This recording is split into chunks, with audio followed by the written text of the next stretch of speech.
আসসালামু আলাইকুম ভিউয়ার্স, আলহামদুলিল্লাহ।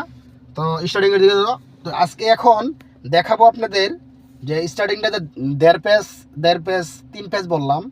তো এটা গেল আগের ভিডিওতে। এখনকার ভিডিওতে দেখাবো আপনাদের ড্যাশবোর্ডে যেই ইয়েটা আপনার মিটার, এই মিটারের চিত্রটা, ঠিক আছে। এই যে আমি হেডলাইট ধরালাম, ধরো হেডলাইট দিকে ধরো। এই যে হেড এখন অফ আছে, এই যে হেডলাইট অফ। তো এখন আমি এটা হেডলাইট দিব কিভাবে, এই অফ না, এটা দিলাম ফগ লাইট। এটা ফগ লাইট বলে, এই ফগ লাইটের আলো আসলো ডিগলা, ঠিক আছে। এরপর আমি পুরো দিব হেডলাইট, এই পুরো আমি এই হেডলাইট দিলাম, ঠিক আছে। তো আমি ফগ লাইট এই অফ করে দিব, এখন আমার দরকার নাই। তো এই যে এখন এইটা হচ্ছে তো লাইটের ফাংশন, আর এটা হচ্ছে আপনার ওয়াইফারের ফাংশন। ওয়াইফার বৃষ্টি হলে আপনার ওয়াইফার দরকার আছে, এখন আপনার ওয়াইফারের দরকার নাই। সেক্ষেত্রে এখন আপনি যেটা বুঝবেন, গাড়ি আমি স্টার্ট করলাম, স্টার্ট করার পরে যখন আপনার এই মিটারের লাইটগুলো আসবে, সবগুলো মিটারের লাইট আসবে। মিটারের লাইট আসলে আপনি বুঝতে পারবেন কোনটা কিসের কাটা, এটা আপনার বুঝতে হবে। এটা হচ্ছে আপনার হিডের কাটা।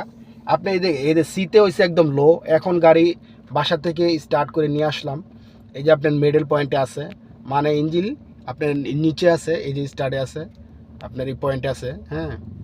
যখন এটা আপনার এই হিডের কাটারা যখন আপনার এই এসে চলে যাবে, ঠিক আছে, তখন আপনার হাই হয়ে যাবে, ঠিক আছে। তো এখন এটা হচ্ছে আপনার হিডের কাটা। এই হিডের কাটা যদি এই জায়গায় যায় তো ওভার হিট হয়ে যাবে। তো ওভার হিট হওয়ার মানে কি জানেন, যখন আপনি রেডিয়েটরে পানি দিবেন না, হ্যাঁ, কিংবা রেডিয়েটরের ফ্যান ঘুরবে না, কিংবা দেখা গেছে আপনার এই কোনো বেল ছিঁড়ে গেছে, কিংবা দেখা গেছে অন্য যন্ত্রান্তিক কারণে, বিভিন্ন কারণে আপনার এই হিডের কাটা উপরে উঠতে পারে। 1 নাম্বার কারণ হতে পারে রেডিয়েটরে পানি না থাকার কারণে। 2 নাম্বার হতে পারে আপনার ইঞ্জিন ওভারহিট। ওভারহিট কী জন্য হয়, ইঞ্জিন ওভারহিট হয়, রেডিয়েটরে যদি আমরা পানি না দেন ইঞ্জিন ওভারহিট হয়ে যাবে। তো ওভারহিট যেন না হয় এই জিনিসটা আপনারা সবসময় খেয়াল রাখবেন। এই এই এই কাটাটা যদি এই জায়গায় উপরে উঠে দেয় তো আপনি কি মানে ইঞ্জিন ওভারহিট হয়ে যাবে। এই যেন ওভারহিট যেন না হয় এই জিনিসটা খেয়াল রাখতে হবে। আর এটা হচ্ছে কিলোমিটার কাটা, কত এই কিলোমিটার ব্যাগে চলতেছে, কত মাইল ব্যাগে চলতেছে গাড়িটা, ঠিক আছে।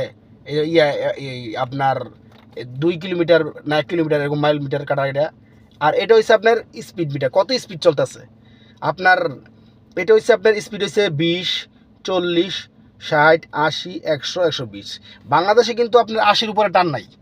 বাংলাদেশে আপনি যে কোনো রোডে যাবেন আপনি 80-র উপরে কোনো টান পাবেন না। বিদেশে আপনি টান পাবেন 120, 130, 140, 150ও টান পাবেন বিদেশে। কিন্তু বাংলাদেশে আপনার 100-র উপরে, 100-র নিচে টান সব জায়গায়। 80, 85 এরকম ভিতরে টান। 80-80-80-র মতো টান, 85ও না, ঠিক আছে। এই বাংলাদেশে এই টান। তো এটার দিকে ধরো। এটা হচ্ছে আপনার তেলের কাটা।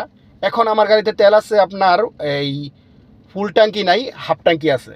এই যে হাফ ট্যাঙ্কির মেডেল কাটা রয়েছে এটা, ঠিক আছে। ফুল ট্যাঙ্কি হয়েছে এই এফে ফুল, তার মানে আমার ট্যাঙ্কি ফুল না।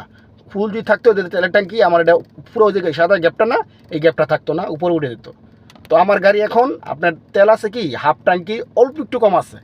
তো আমি এখন হাফ ট্যাঙ্কির থেকে অল্প একটু কম দিলাম, মানে আমার গাড়িতে তেল কম আছে। আমি এখন দেখব মানে ফুল ট্যাঙ্কি তেল নাই। তো সেক্ষেত্রে ফুল ট্যাঙ্কি তেল লইলে আপনার যে কোনো জায়গায় যাবেন আপনি ফুল ট্যাঙ্কি তেল লইলে সবচেয়ে বেশি বেটার। তো এখন আলহামদুলিল্লাহ সমস্যা নেই, আমার গাড়িতে তেল আছে। তো এখন গাড়িতে যখন আপনার তেল থাকবে, এই সে তেলের কাটা, এই সে কত মাইল ব্যাগে গাড়ি চলতেছে, 40 না 60, আর এটা হচ্ছে কত স্পিডে ব্যাগে চলতেছে, এই কত মাইল ব্যাগে চলতেছে, এটা হচ্ছে কত স্পিডে চলতেছে, ঠিক আছে।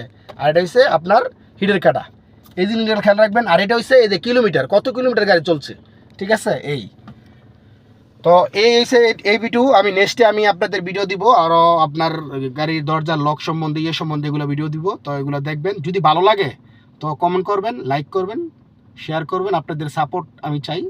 সাপোর্ট যদি পাই ইনশাল্লাহ আরও ভালো ভালো ভিডিও করব আমার কাছ থেকে আপনারা পাবেন। তো দোয়া রাখবেন ইনশাল্লাহ। আসসালামু আলাইকুম, ভালো থাকবেন।